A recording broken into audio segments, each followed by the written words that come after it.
तो इस मूवी के स्टार्ट में हम दुनिया के अमीर तरीन आदमी स्टीव से मिलते हैं। अमीर होने के साथ साथ स्टीव बूढ़ा और बीमार हो चुका था, इसीलिए अब वो एक ऐसी कंपनी से मीटिंग करने के लिए आया था जिसका दावा है कि वो किसी भी बूढ़े इंसान को जवान कर सकते हैं। स्टीव यहाँ आकर डॉक्टर चैन से मिलता है, जिन्होंने स्टीव को बताया कि हम एक ऐसे प्रोजेक्ट के ऊपर काम कर रहे हैं जिसकी मदद से हम किसी भी बूढ़े इंसान को एक जवान इंसान का जिस्म दे देते हैं, या ये कह लें कि हम उस बूढ़े इंसान के दिमाग को एक जवान इंसान की बॉडी में ट्रांसप्लांट कर देते हैं, जिसकी वजह से वो दुगनी लाइफ गुजार सकता है। लेकिन ये पूरा काम किसी सर्जरी से नहीं होने वाला था, ये सब काम एक ऑटोमेशन मशीन के जरिए होने वाला था। स्टीव अब डॉक्टर से सवाल करता है कि आप लोगों की कंपनी के बारे में ज्यादा लोगों को क्यों नहीं पता। तो जवाब में डॉक्टर कहते हैं ये सब इलीगल है, किसी एक इंसान को जवान करने के लिए बहुत से इंसानों को मरना पड़ता है। स्टीव को इस चीज से कोई प्रॉब्लम नहीं थी, इसलिए डॉक्टर चैन अब उसे एक ऐसे रूम में लेकर आए जहाँ पर बहुत से मैकेनिकल बेड्स थे और यहाँ स्टीव के अलावा बहुत से और लोग भी थे। स्टीव को ये बात बता दी गई थी कि उसके अलावा 9 और लोगों ने इस गेम के अंदर हिस्सा लिया हुआ है। इन बेड्स पर लेट के एक इंसान की मेमोरी को दूसरे इंसान के दिमाग में डाला जाना था, लेकिन ये काम इतना भी आसान नहीं था। ये काम एक वर्चुअल गेम के जरिए होता जिसमें स्टीव के अलावा 9 और बूढ़े लोगों ने हिस्सा लिया हुआ था और गेम के एंड में कोई एक इंसान ही जिंदा बचकर जवान होगा। ये बात जानने के बाद स्टीव अपने लिए एक जवान इंसान की डेड बॉडी चूज करता है। ऐसा करने के बाद स्टीव को एक मशीन के अंदर रख दिया जाता है और हमें पता चलता है कि अब उसके दिमाग को या उसकी सारी मेमोरीज को इस जवान इंसान के अंदर ट्रांसफर कर दिया गया है, जिस जवान इंसान को अब पुर्तगाल के एक गांव में होश आया। स्टीव को जब होश आया तो वो नहीं जानता था कि इस टाइम वो कहाँ है और क्या कर रहा है। उसे अपने बारे में कुछ भी याद नहीं था। अपनी हिफाजत के लिए स्टीव ने एक पत्थर उठा लिया और आगे एक बिल्डिंग की तरफ बढ़ा जहाँ उसे एक लड़की मिली। स्टीव के हाथ में पत्थर देखकर वो घबरा गई। उसने स्टीव से पूछा, तुम कौन हो? क्या तुम जानते हो मैं कौन हूँ? मुझे यहाँ कौन लेकर आया? तब स्टीव उस जवाब देता है कि नहीं, मुझे कुछ नहीं पता। ये दोनों मिलकर यहाँ से बाहर निकलते हैं तो इन्हें एक और लड़का और लड़की नजर आते हैं। लड़की ने अपने हाथ में छड़ी उठाई हुई थी, ऐसे जैसे वो दूसरे इंसान से बचना चाह रही हो। स्टीव के साथ जो व्हाइट ड्रेस में लड़की थी वो दूसरी लड़की से कहती है, अरे इसे नीचे फेंक दो, हम सभी यहाँ पर गुम हो चुके हैं और बेहतर यही है कि हम आपस में लड़े ना और मिलकर अपने साथ होने वाली इन अजीब चीजों का पता चलाएं ताकि हमें यहाँ से निकलने का कोई रास्ता मिल जाए। वो ब्लैक ड्रेस वाली लड़की उनकी बात नहीं सुनती और वहाँ से भाग जाती है। अब एक 5वां लड़का इन सबको एक पिछले कमरे से देख रहा था, वो भी इनके पास आ गया। इससे पहले कि ये लोग कोई बात करते इन्हें एक जोरदार चीख सुनाई देती है। भाग कर ये लोग इस टूटी फूटी बिल्डिंग से बाहर निकले तो बाहर जाकर उन लोगों ने देखा कि उस ब्लैक शर्ट वाली लड़की ने एक लड़के को इतना मारा था कि उसका कान जख्मी होकर उसके कान से खून निकलने लगा था। ये लोग इस छठे इंसान की पट्टी करते हैं और थोड़ी ही आगे जाने पर इन्हें 4 लोग और भी मिल चुके थे, जिसमें से एक एशियन आदमी था और बाकी 3 की 3 लड़कियां थी। ये 10 लोग पूरे हो चुके थे और अब इनके साथ क्या हो रहा था ये बातें जानने के लिए ये लोग इसी बिल्डिंग के अंदर आ गए जो यहाँ पर बनी हुई थी। इन्हें लगा कि बिल्डिंग के अंदर ही कोई क्लू हो सकता है। एकदम से यहाँ एक होलोग्राम अपीयर हुआ। ये डॉक्टर चैन का था, जिस होलोग्राम ने इन सबको बताया कि ये लोग इस टाइम एक वर्चुअल गेम के अंदर है और इन लोगों की असल बॉडी इस टाइम फैसिलिटी के अंदर है। वो बताता है कि आप सब लोग दुनिया के अमीर तरीन लोग हैं और आप लोग इस गेम में इसलिए आए हैं ताकि आप लोगों को दोबारा जवान किया जा सके, लेकिन आप में से सब लोग जवान नहीं हो पाएंगे। कोई एक जीतने वाला ही इंसान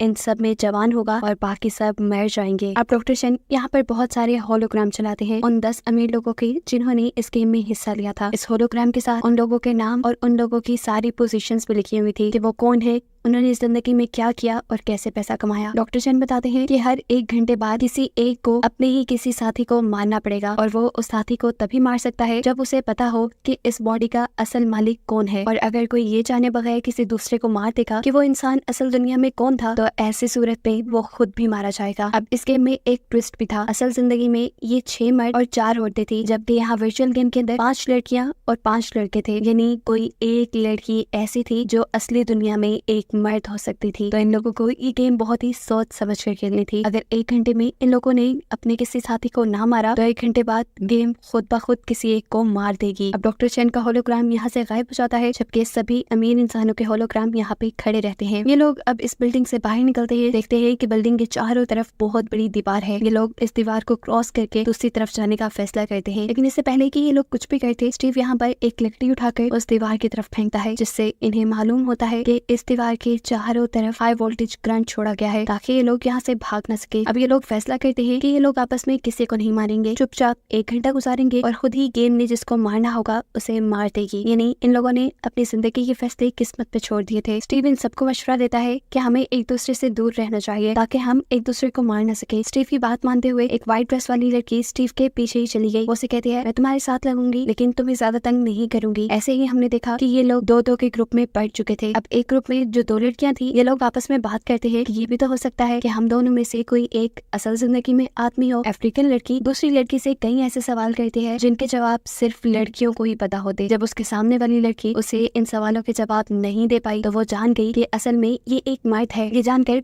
उसने फौरन उस लड़की को चालाकी से करंट वाली दीवार पे धक्का दे दिया और ऐसे वो लड़की चलकर मर गई। यानी 1 घंटा खत्म होने से पहले ही इन्होंने अपनी गेम में एक मर्डर कर दिया था। इस अफ्रीकन लड़की ने अपने लिहाज से ये सब कुछ छुप के किया था लेकिन वो नहीं जानती थी कि स्टीव और उसकी व्हाइट ड्रेस वाली साथी ने उसको देख लिया था। इस लड़की को मारने के बाद अब वो होलोग्राम के पास गई और उसने वहाँ पे एक होलोग्राम चूज किया। ये लड़का असल में एक बहुत बड़ा फुटबॉलर था। उसकी बॉडी सिलेक्ट करते ही वो होलोग्राम वहाँ से खत्म हो गया। वो अब जैसे ही पीछे देखती है तो यहाँ पर 3-4 लोग और आ चुके थे। यहाँ पर एक आदमी एक लड़की का गला पकड़कर जबरदस्ती उससे उसकी आइडेंटिटी जानने की कोशिश करता है और ऐसे उसे फील होता है कि शायद ही एक एक्ट्रेस है जो असल जिंदगी में काफी तन्हा रह गई थी। हालांकि ये बात उसे इस लड़की ने खुद नहीं बताई। वो खुद ही गैस करके इस लड़की का मर्डर कर देता है और जल्दी से जाकर उस एक्टर वाले होलोग्राम को टच कर देता है। लेकिन अब क्योंकि उसने गैस गलत किया था इस वजह से उस लड़की के साथ साथ वो खुद भी मारा गया। ये लोग अब दोबारा पहले की तरह ग्रुप्स में डिवाइड हो जाते हैं। सभी को अब अपनी मौत से डर लग रहा था। उन्होंने पहले वाले लड़के को देख लिया था कि कैसे किसी गलत इंसान के चूज करने पे वो खुद भी मारा गया। अब इन लोगों ने दोबारा यही फैसला किया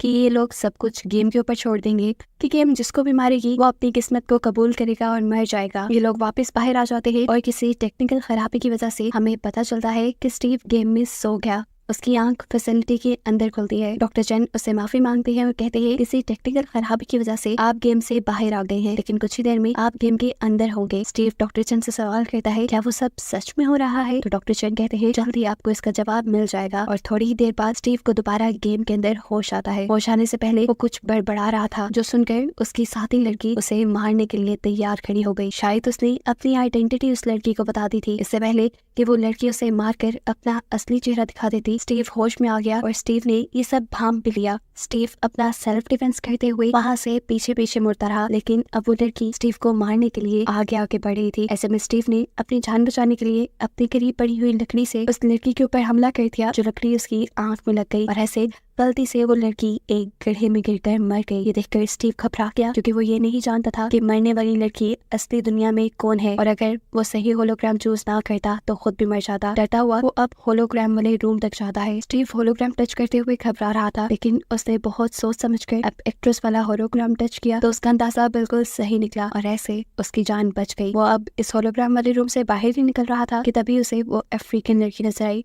उसने अफ्रीकन लड़की से कहा मैं जानता हूँ कि तुमने उस लड़की को मारा है और मैं अब तुम्हारे बारे में भी जानता हूँ तो फिक्र ना करो, अब अगला नंबर तुम्हारा ही है। वो भी ये बात करके पीछे मुड़ा ही था कि इतनी देर में यहाँ एशियन आदमी आ गया जो उस लड़की से लड़ने लगा ऐसे जैसे वो उस लड़की की असल आइडेंटिटी जान गया हो। बात करते करते वो एकदम से उसे धक्का देकर बिल्डिंग से नीचे गिरा देता है जिसके बाद वो मर जाती है। इस लड़की को लग रहा था कि ये अफ्रीकन लड़की असल दुनिया में एक एक्टर है लेकिन जब उसने होलोग्राम के पास आकर होलोग्राम देखे तो एक्टर का होलोग्राम गायब हो चुका था। दूसरा लड़का उसे बताता है कि एक्टर को तो स्टीव ने मार दिया। ये सुनकर वो बुरी तरह घबरा गया कि अब वो क्या करेगा, उसे तो कुछ पता नहीं था। वो डरते हुए यहाँ एक लड़की मारिया को टच करता है। उसकी किस्मत इतनी अच्छी चली कि उसका गैस बिल्कुल ठीक था और ऐसे उसकी जान बख्शी गई। इसके बाद हमें दिखाया जाता है कि बाकी सारे लोग स्विमिंग पूल के करीब खड़े होकर ये फैसला करते हैं कि अब अगले घंटे में वो किसी को भी नहीं मारेंगे। लेकिन यहाँ एक लड़के ली के दिमाग में एक बात आई। अब इनके ग्रुप में क्योंकि सिर्फ एक ही लड़की बची थी और होलोग्राम भी सिर्फ एक ही औरत का बचा था तो उसे समझ आ गई ये लड़की ही प्रिंसेस है। इसीलिए अब वो उस प्रिंसेस को मारने का डिसाइड करता है।